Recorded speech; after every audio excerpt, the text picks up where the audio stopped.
السلام علیکم دوستو، میں ہوں سید سفیر بخاری اور آپ دیکھ رہے ہیں اردو سٹوری یوٹیوب چینل۔ دوستو، حضرت علی رضی اللہ تعالی عنہ کی خدمت میں ایک شخص حاضر ہوا اور پوچھنے لگا کہ اے امام علی رضی اللہ تعالی عنہ، قبر میں انسان کی پہلی رات کیسی گزرتی ہے؟ تو حضرت علی رضی اللہ تعالی عنہ نے فرمایا کہ میں نے اللہ کے رسول صلی اللہ علیہ وسلم سے سنا ہے کہ انسان کی سب سے مشکل رات قبر کی پہلی رات ہوتی ہے، جب دوسرے انسان، اس کے دوست، عزیز و اقارب، رشتہ دار اسے دفنا کے چھوڑ کر چلے جاتے ہیں تو وہ انسان روتا رہتا ہے۔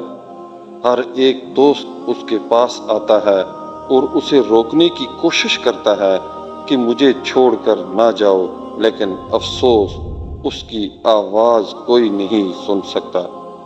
حضرت ابو سعید رضی اللہ تعالی عنہ سے روایت ہے کہ رسول اکرم صلی اللہ علیہ وسلم نے فرمایا، لوگوں اپنی موت کو یاد کیا کرو، قبر ہر دن اپنے مردوں سے اعلان کرتی ہے کہ میں غربت اور تنہائی کا گھر ہوں، کیڑے مکوڑوں کا گھر ہوں، مٹی کا ڈھیر ہوں۔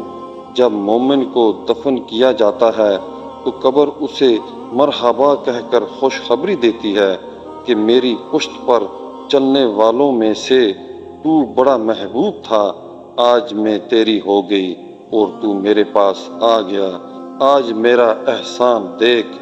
یہ کہہ کر قبر کشادہ ہو جاتی ہے اور جنت کا دروازہ کھول دیا جاتا ہے، جہاں سے اس کو تازہ ہوا آتی ہے۔ حضرت ابو ہریرہ رضی اللہ تعالی عنہ کا بیان ہے کہ رسول اکرم صلی اللہ علیہ وسلم ایک جنازے میں شریک تھے اور میں بھی آپ کے ہمراہ تھا۔ آپ صلی اللہ علیہ وسلم ایک قبر پر بیٹھ گئے اور فرمایا کہ یہ قبر ہر روز بآواز بلند کہتی ہے کہ اے آدم کی اولاد، تو مجھے بھول گیا؟ کیا تجھے یہ معلوم نہیں کہ میں تنہائی کا گھر، غربت کا گھر، وحشت کا گھر اور کیڑے مکوڑوں کا گھر ہوں؟ اللہ عز و جل جس کے لیے کشادگی کا حکم فرمائے گا اس کے لیے کشادہ ہو جاؤں گی۔ اس کے بعد آپ صلی اللہ علیہ وسلم نے فرمایا، اے قبر، تو جنت کا چمن ہے یا تو پھر آگ کا ایک تندور ہے۔ حضور نبی کریم صلی اللہ علیہ وسلم نے فرمایا کہ مردہ جب قبر میں رکھا جاتا ہے تو قبر اسے کہتی ہے، اے ابن آدم، تو ہلاک ہو، تجھے کس چیز نے مجھ سے دور رکھا ہے؟ کیا تجھے معلوم نہ تھا کہ میں کیڑے مکوڑوں کا گھر ہوں؟ تجھے کس چیز نے مجھ سے بہکا کر نہ ڈر کر دیا؟ تو میری پشت پر بہت اکڑ کر چلتا تھا۔ اگر وہ نیک ہوگا تو جواب دینے والے اسے جواب دیں گے کہ اے قبر، تو دیکھ تو صحیح اس کے اعمال کیسے ہیں، یہ اچھائی اختیار کرتا تھا اور برائی سے دور رہتا تھا۔ یہ سن کر قبر کہتی ہے، بے شک یہ نیک تھا، اب میں اس کے لیے سرسبز ہو جاتی ہوں۔ مردے کا جسم اس وقت منور ہو جاتا ہے اور اس کی روح اللہ تعالی کی طرف بھیج دی جاتی ہے۔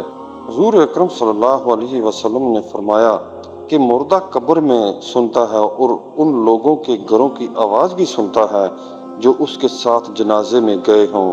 مردے سے اس کی قبر کہتی ہے کہ اے ابن آدم، تیری ہلاکت ہو، تو نے میری تنگی، بدبو اور کیڑے مکوڑوں کا خوف نہیں کیا، اس لیے تو نے ان چیزوں سے بچنے کے لیے تیاری نہ کی۔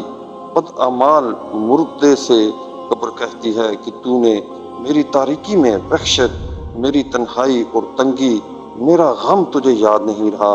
اس کے بعد قبر اس کو جکڑ لیتی ہے اور فرشتے اس کو ہتھوڑوں سے ایسے مارتے ہیں کہ اس کی پسلیاں ادھر کی ادھر ہو جاتی ہیں۔ پھر دوزخ کی کھڑکی اس پر کھول دی جاتی ہے اور وہ مردہ حشر تک اس عذاب میں مبتلا رہتا ہے۔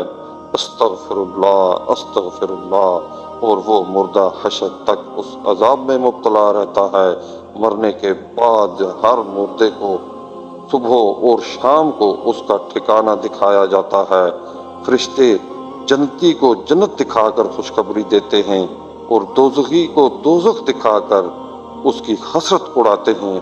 اللہ تعالیٰ سے دعا ہے کہ اللہ عز و جل ہم سب کو مرنے سے پہلے مرنے کی تیاری کرنے کی توفیق عطا فرمائے۔ آمین ثم آمین۔